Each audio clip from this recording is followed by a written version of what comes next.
ನಮಸ್ಕಾರ, ರಿವ್ಯೂ ಚಾನಲ್ಗೆ ಸ್ವಾಗತ. ನಾನು ಸೌಖ್ಯ ಗಾಂವ್ಕರ್. RSS ಬ್ಯಾನ್ ಮಾಡೋದಕ್ಕೆ ಈಗ ಮುಗಿಬಿದ್ದಿರುವಂತಹ ಪ್ರಿಯಾಂಕ್ ಖರ್ಗೆ ಮತ್ತು ಸಿದ್ದರಾಮಯ್ಯನವರಿಗೆ ಸಾಕ್ಷಿ ಸಮೇತ ಕೌಂಟರ್ ಕೊಟ್ಟ ಬಿಜೆಪಿ.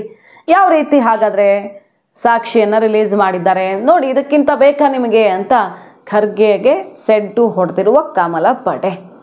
ಪ್ರಿಯಾಂಕ್ ಖರ್ಗೆ ಅವರು ಬಹಳಷ್ಟು ರಹಸ್ಯಗಳಿವೆ ಅಂತ ತೆರೆದಿಟ್ಟಿದ್ದಾರೆ. ಅದಕ್ಕೆ ಬಿಜೆಪಿ ಯಾವ ರೀತಿ ಗುದ್ದಿದೆ ಡೀಟೇಲ್ಸ್ ನೋಡ್ತಾ ಹೋಗೋಣ. ಮಿಸ್ ಮಾಡದೆ ನಮ್ಮ ಚಾನಲ್ನ ಸಬ್ಸ್ಕ್ರೈಬ್ ಮಾಡಿ, ನಿಮ್ಮ ಅಭಿಪ್ರಾಯ ಕಮೆಂಟ್ ಮಾಡಿ ತಿಳಿಸಿ. ಎಸ್ ವೀಕ್ಷಕರೇ, ಒಂದು ಕಡೆ ಪ್ರಿಯಾಂಕ್ ಖರ್ಗೆ ಅವರು RSS ವಿರುದ್ಧ ಇನ್ನಷ್ಟು ಮತ್ತಷ್ಟು ಮಟೀರಿಯಲ್ಸ್ ಇಟ್ಕೊಂಡು ಅಟ್ಯಾಕ್ ಮಾಡ್ತಾನೆ ಇದ್ದಾರೆ.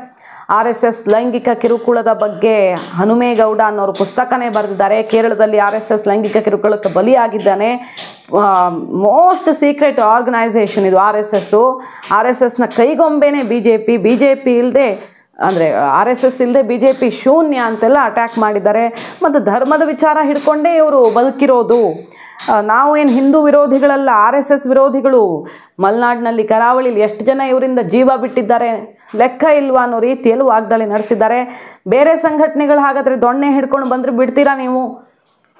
ದಲಿತ ಸಂಘಟನೆಗಳು ದೊಣ್ಣೆ ಹಿಡ್ಕೊಂಡು ಪ್ರೊಟೆಸ್ಟ್ ಮಾಡೋಕ್ಕಾದ್ರೂ ಬಿಡ್ತೀರಾ ನೀವು? ಹಾಗಾದರೆ ಇವ್ರು ದೊಣ್ಣೆ ಹಿಡ್ಕೊಂಡು ಬೀದಿಲೆಲ್ಲ ಓಡಾಡೋದಕ್ಕೆ ಪರ್ಮಿಷನ್ ಇಲ್ಲದೆ ಯಾರು ಅವಕಾಶ ಕೊಟ್ಟಿರೋದು ಅಂತ ವಾಗ್ದಾಳಿ ನಡೆಸಿದ್ದಾರೆ. ಅಷ್ಟೇ ಅಲ್ಲ, RSS ರಿಜಿಸ್ಟ್ರೇಷನ್ ಏನಾದ್ರು ಆಗಿದ್ರೆ ದಯವಿಟ್ಟು ಒಂದು ಕಾಪಿ ಕೊಡ್ರಿ ನನಗೆ. ಎಲ್ಲಿ ರಿಜಿಸ್ಟರ್ ಆಗಿದೆ ಅದು? ಇವರು ಗಣವೇಶ ಹಾಕ್ಕೊಂಡು ಓಡಾಡ್ತಿರ್ತಾರೆ ಎಲೆಕ್ಷನ್ ಗೆಲ್ಲಬೇಕು ಅಂದಾಗ.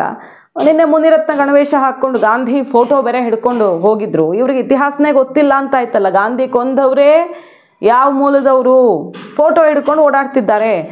ಇಲ್ಲಿ ಒಡಕು ಸೃಷ್ಟಿ ಮಾಡಬೇಕು ಅನ್ನೋದಷ್ಟೇ ಇವ್ರ ಉದ್ದೇಶ ಅಂತ ಪ್ರಿಯಾಂಕ್ ಖರ್ಗೆ ವಾಗ್ದಾಳಿ ನಡೆಸಿರೋದು RSS ವಿರುದ್ಧ, ಬಿಜೆಪಿಯ ವಿರುದ್ಧ ವಾಚಾಮಗೋಚರವಾಗಿ.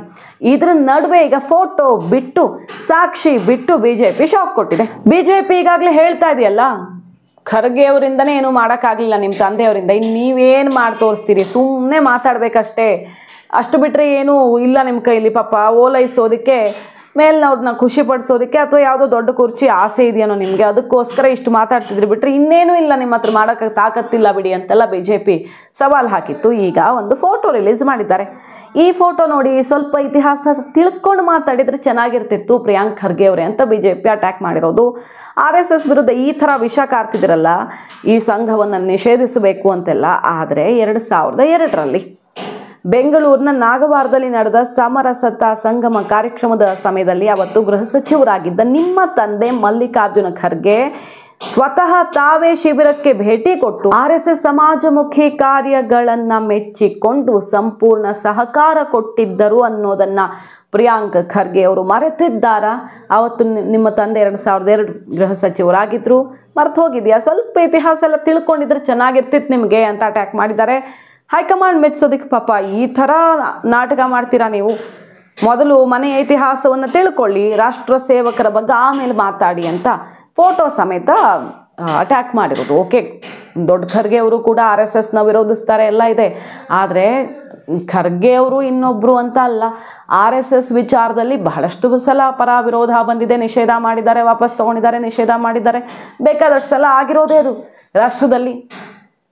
ನೆಹರು ಅವರೇ ಗಣರಾಜ್ಯೋತ್ಸವದ ದಿನ ಪಥಸಂಚಲನಕ್ಕೆ ಅವಕಾಶ ಮಾಡಿಕೊಟ್ಟಿದ್ರು RSSಗೆ, ಯುದ್ಧದಲ್ಲಿ ಅವರ ಚಟುವಟಿಕೆಗಳಿಗೆ ಖುಷಿಪಟ್ಟು ಅನ್ನೋ ವಿಷಯವನ್ನು ಕೂಡ ತೆರೆದಿಟ್ಟಿದ್ದಾರೆ ಕಾಂಗ್ರೆಸ್ನ ವಿರುದ್ಧ. ಸೊ RSS ಒಳ್ಳೆ ಕೆಲಸ ಮಾಡ್ತಿದೆ ಅನ್ನೋದನ್ನು ನಿಮ್ಮವರು ಅನಿವಾರ್ಯವಾಗಿ ಒಪ್ಪಿಕೊಳ್ಬೇಕಾದ ಸನ್ನಿವೇಶಗಳು ನೆಹರು ಅವ್ರ ಕಾಲದಿಂದ ಇವತ್ತಿನ ಕಾಲದ ತನಕ, ನಿಮ್ಮ ತಂದೆಯವ್ರ ಕಾಲದ ತನಕನೂ ಬಂದಿದೆ. ಆದರೆ ರಾಜಕಾರಣ ಏನಾದರೂ ದೊಡ್ಡದು ಮಾಡಬೇಕು ಅಂತ ಅನಿಸಿದಾಗ ನಿಮಗೆ ಕಾಣೋದು RSS ಬೈದರೆ RSSಗೆ ಏನೋ ಮಾಡಿಬಿಟ್ಟೆ ಅಂತ ಅಂದ್ಕೊಂಡ್ರೆ ಮೇಲ್ನವ್ರನ್ನ ಖುಷಿಪಡಿಸ್ಬೋದು ಅನ್ನೋದಷ್ಟೇ. ಆದರೆ ನಿಜವಾಗಿ ನಿಮ್ಮವರೇ RSSನ ಕೆಲಸಗಳನ್ನು ಮೆಚ್ಚಿಕೊಂಡು ಪುರಸ್ಕರಿಸಿರೋದು ನೆನಪಿಲ್ವೇ ನಿಮಗೆ ಅಂತ ಬಿಜೆಪಿ ಮುಗಿಬಿದ್ದಿರೋದು.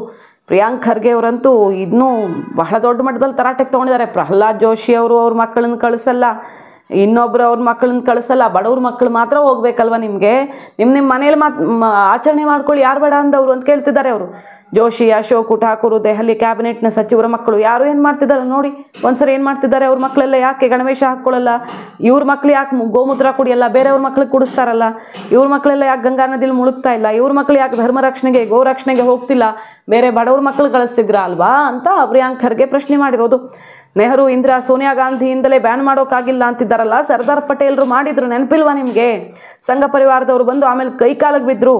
ಕೇಂದ್ರ ಸರ್ಕಾರದ ನಿಯಮಗಳನ್ನು ಪಾಲಿಸ್ತೀವಿ, ರಾಷ್ಟ್ರಧ್ವಜಕ್ಕೆ ಗೌರವ ಕೊಡ್ತೀನಿ ಅಂತ ಕೈಕಾಲು ಹಿಡಿದ್ರು, ಆಮೇಲೆ ಮತ್ತೆ ವಾಪಸ್ಸಾಗಿದ್ದು ಅನ್ನೋ ರೀತಿಯಲ್ಲಿ ವಾಗ್ದಾಳಿ ನಡೆಸಿದ್ದಾರೆ ಬಿಜೆಪಿಯವರು. ಈಗ ಪಟೇಲ್ರ ದೊಡ್ಡ ಸ್ಟ್ಯಾಚ್ಯೂ ಕಟ್ಟಿದಾರಲ್ಲ, ಅವರೇ ಹೇಳಿರೋದು ಇದು ವಿಷಕಾರಿ ಅಂತ ಅಟ್ಯಾಕ್ ಮಾಡಿದ್ದಾರೆ.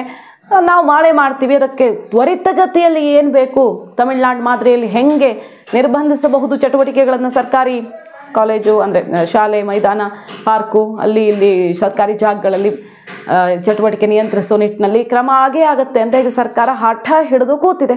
ಇದು ಅತ್ಯಂತ ವಿಷಕಾರಿ, ಸಂವಿಧಾನಕ್ಕೆ ವಿರುದ್ಧ ದಿಕ್ಕಿನಲ್ಲಿ ಸಾಗುತ್ತೆ, ಮಕ್ಕಳ ಮನಸ್ಸಲ್ಲಿ, ಯುವಕರ ಮನಸ್ಸಲ್ಲಿ ವಿಷಬೀಜ ಬಿತ್ತತ್ತೆ, ಸಮಾಜದ ಸಾಮರಸ್ಯವನ್ನು ಕದಡತ್ತೆ, ಕೋಲ್ ಹಿಡ್ಕೊಂಡು ಓಡಾಡುತ್ತೆ, ಕ್ರೌರ್ಯ ಬಿತ್ತತ್ತೆ ಅಂತ ಹೇಳ್ತಿರೋದು. ಪೊಲೀಸರ ಪರ್ಮಿಷನ್ ಇಲ್ಲದೆ ಇವ್ರಿಗೆ ಹೆಂಗೆ ಕೋಲ್ ಹಿಡ್ಕೊಳ್ಳೋಕೆ ಅಧಿಕಾರ ಇದೆ? ಇವರು ಸಂವಿಧಾನದ ವಿರೋಧಿಗಳು ಅಂತ ವಾಗ್ದಾಳಿ ನಡೆಸಿ ಕ್ವಿಕ್ ಆ್ಯಕ್ಷನ್ಗೆ ಸಿದ್ದರಾಮಯ್ಯನವರು ಆದೇಶ ಹೊರಡಿಸಿದ್ದಾರೆ, ಸಹಿ ಹಾಕಿದ್ದಾರೆ. ಪ್ರಿಯಾಂಕ್ ಖರ್ಗೆ ಅವರ ಇನಿಷಿಯೇಟಿವ್ಗೆ ಜೈ ಅಂದಿದ್ದಾರೆ ಮುಖ್ಯಮಂತ್ರಿಗಳು. ಈಗ ಬಿಜೆಪಿ ಇನ್ನೊಂದು ಹಂತದ ಸಮರವನ್ನು ಸಾರಿದೆ. ಯಾಕಂದರೆ ಡೆಲ್ಲಿಯಿಂದಲೇ ಸಂದೇಶ ಬಂದಿದ್ದು, ಇದನ್ನು ಬಹಳ ಸೀರಿಯಸ್ ಆಗಿ ಎದುರಿಸೋದಕ್ಕೆ, ಸರ್ಕಾರಕ್ಕೆ ಸೆಡ್ ಹೊಡೆಯೋದಕ್ಕೆ ಅಲ್ಲಿಂದಲೇ ಸಂದೇಶ ಬಂದಿದ್ದು, ಹೋರಾಟ ಕೈಗೆತ್ಕೊಂಡಿದ್ದಾರೆ, ಬಹಿರಂಗ ಸವಾಲು ಹಾಕ್ತಿದ್ದಾರೆ. ತಿಂಗಳಿಗೆ ಒಂದ್ಸರಿ RSSನ ಬೈಯುವಂಥದ್ದು ಈ ಪ್ರಿಯಾಂಕಾ ಖರ್ಗೆ ಅವರಿಗೆ ತಮ್ಮ ಅಸ್ತಿತ್ವವನ್ನು ಸಾಬೀತುಪಡಿಸಿಕೊಳ್ಳುವಂತಹ ಒಂದು ಅಭ್ಯಾಸ ಆಗೋಗ್ಬಿಟ್ಟಿದೆ. ಆದರೆ ಪ್ರಿಯಾಂಕಾ ಖರ್ಗೆ ಅವರ ಈ ಒಂದು ಹುಚ್ಚು, ಈ ಗೀಳು, ಈ ಚಾಳಿ ಇದೆಯಲ್ಲ, ಇದಕ್ಕೆ ಖಂಡಿತ ಯಾವುದೇ ಮದ್ದಿಲ್ಲ, ಇದಕ್ಕೆ ಏನು ಯಾರು ಚಿಕಿತ್ಸೆ ಕೊಡೋಕ್ಕಾಗಲ್ಲ, ಇದು ಅನಿಸ್ಬಿಟ್ಟಿದೆ ನನಗಂತೂ. ಯಾಕಂದರೆ ಆ ವ್ಯಕ್ತಿಯ ಎಲ್ಲ ಟ್ವೀಟ್ಗಳಿರ್ಬೋದು, ಆತನ ಹೇಳಿಕೆ ಇರ್ಬೋದು, ಪ್ರತಿಯೊಂದಕ್ಕೂ ಕೂಡ ಕೌಂಟ್ರ್ ಕೊಟ್ಟು ನಮಗೂ ಸುಸ್ತಾಗೋಗ್ಬಿಟ್ಟಿದೆ. ಯಾಕೆಂತಂದರೆ ಆ ವ್ಯಕ್ತಿಗೆ ಒಂಥರ MMI ಮೇಲೆ ಮಳೆ ಹುಯ್ದಂಗೆ ಆಗೋಗಿದೆ, ಅದೇನೋದು ಹೀರ್ಕೊಳ್ಳಲ್ಲ ನೋಡಿ. ಹಾಗಾಗಿ ಏನೇ ಬುದ್ಧಿ ಹೇಳಿದ್ರು ಕೂಡ ನೆಹರೂಗ ಏನು RSS ಅನ್ನ ನಿಷೇಧ ಮಾಡ್ಲಿಕ್ಕಾಗಲ್ಲ, ನೆಹರುಗೂ ಮಾಡ್ಲಿಕ್ಕಾಗಲಿಲ್ಲ, ಇಂದಿರಾ ಗಾಂಧಿಗೆ ಮಾಡ್ಲಿಕ್ಕಾಗಲಿಲ್ಲ. ಈ ಬಚ್ಚಗೆ ಏನಾಗ್ತದೆ, ಇದೊಂದು ಸುಮ್ಮನೆ ಬಚ್ಚ, ಇದು ಸುಮ್ಮನೆ ಏನೋ ಹೇಳ್ತದೆ. ಯಾಕಂದ್ರೆ ಮುಸ್ಲಿಮರು ಖುಷಿ ಪಡಿಸ್ಲಿಕ್ಕೆ RSS ಅನ್ನ ಈ ದೇಶದ ಕಾನೂನಿನ ಅಡಿಯಲ್ಲಿ ನಿಷೇಧ ಮಾಡಲಿಕ್ಕೆ ಎಲ್ಲಿ ಅವಕಾಶ ಇಲ್ಲ. ಸುಪ್ರೀಂ ಕೋರ್ಟ್ನಲ್ಲಿ ಕ್ಲಿಯರ್ ಆಗಿ ಜಜ್ಮೆಂಟ್ ಇದೆ. ಅದಕ್ಕೆ RSS ಅನ್ನುವಂಥದ್ದನ್ನು ಸೂರ್ಯಚಂದ್ರವರಿಗೆ ಭಾರತದಲ್ಲಿ ಇರ್ತದೆ. ಒಂದಿಲ್ಲ ಒಂದು ದಿವಸ RSSನ ಆಶೀರ್ವಾದ ಮಾರ್ಗದರ್ಶನದಿಂದ ಭಾರತ ಹಿಂದೂ ರಾಷ್ಟ್ರ ಆಗ್ತದೆ. ಬನ್ನಿ ಮುಕ್ತವಾಗಿ ಮಾತಾಡೋಣ, ಓಪನ್ ಆಗಿ ಮಾತಾಡೋಣ, ಸವಾಲು ಸ್ವೀಕರಿಸಿ ಅಂತ ಸಿಟಿ ರವಿ, ಪ್ರತಾಪ್ ಸಿಂಹ, ಯತ್ನಾಳ್ ಎಲ್ಲ ಬಹಿರಂಗ ಸವಾಲು ಹಾಕ್ತಿರೋದು. SDPI ಮೇಲೆ ನಿಮಗೆ ಕಣ್ಣು ಬೀಳಲ್ಲ. PFI ಅವತ್ತು ನಿಮ್ಮ ಕಾಲದಲ್ಲಿ ಕೇಸ್ ವಾಪಸ್ ತಗೊಂಡ್ರಿ, ಅವ್ರಿಗೆ ಇನ್ನಷ್ಟು ಬಲ ಕೊಟ್ರಿ, ನಿಷೇಧ ಮಾಡೋದಿರಲಿ, ನಿರ್ಬಂಧ ಹೇರೋದಿರಲಿ, ಯಾವುದೂ ಮಾಡಲಿಲ್ಲ. SDPI ಇದೆ, ಅದರದ್ದೇ ಅಂಗ ಅನ್ನೋ ರೀತಿಯಲ್ಲೆಲ್ಲ ಯತ್ನಾಳು ಬೇರೆಯವರೆಲ್ಲ ವಾಗ್ದಾಳಿ ನಡೆಸ್ತಿದ್ದಾರೆ. ಮತ್ತು ನಿಮಗೆ ಇಲ್ಲಿ ಸ್ಟಿಕ್ ಹಿಡ್ಕೊಂಡಿದ್ದಕ್ಕೆ ಅದು ಕ್ರೌರ್ಯ ಅನಿಸುತ್ತೆ. ಪ್ರಾಣಿ ಬಲಿ ಯಾಕೆ ನಿಷೇಧ ಮಾಡೋಕ್ಕಾಗ್ತಿಲ್ಲ ನಿಮಗೆ? ಬೇರೆಯವ್ರ ಹಬ್ಬದ್ದು ಮತ್ತು ಬೇರೆ ಹಬ್ಬದಲ್ಲಿ ಹೆಲ್ಮೆಟ್ಟು ಇಲ್ಲದೆ ತಲ್ವಾರ್ ಹಿಡ್ಕೊಂಡು ಓಡಾಡೋದು ಕಾಣಲ್ವೇನ್ರಿ ನಿಮಗೆ? ತಲ್ವಾರ್ ಹಿಡ್ಕೊಂಡು ಓಡಾಡೋದು ಕ್ರೌರ್ಯ ಅಲ್ಲ, ಕೋಲ್ ಹಿಡ್ಕೊಂಡು ಶಿಸ್ತಿನ ಸಿಪಾಯಿಗಳು ಓಡಾಡೋದು ಕ್ರೌರ್ಯನ ನಿಮಗೆ ಅಂತ ಸವಾಲು ಹಾಕಿರೋದು. ಅದನ್ನೆಲ್ಲ ತಡೆಯೋ ತಾಕತ್ ನಿಮಗಿದೆಯಾ ಮುಖ್ಯಮಂತ್ರಿಗಳೇ, ಪ್ರಿಯಾಂಕ್ ಖರ್ಗೆ ಅವರೇ ಅಂತ? ಸೊ ಈಗ ಜಿದ್ದಿನ ಸಮರ ಏರ್ಪಟ್ಟಿದೆ ಕರ್ನಾಟಕದಲ್ಲಿ RSS ಸುತ್ತ. ಮಾಹಿತಿ ಇಷ್ಟ ಆಗಿದ್ರೆ ಮಿಸ್ ಮಾಡದೆ ನಮ್ಮ ಚಾನಲ್ನ ಸಬ್ಸ್ಕ್ರೈಬ್ ಮಾಡಿ, ನಿಮ್ಮ ಅಭಿಪ್ರಾಯ ಕಮೆಂಟ್ ಮಾಡಿ ತಿಳಿಸಿ. Thank you.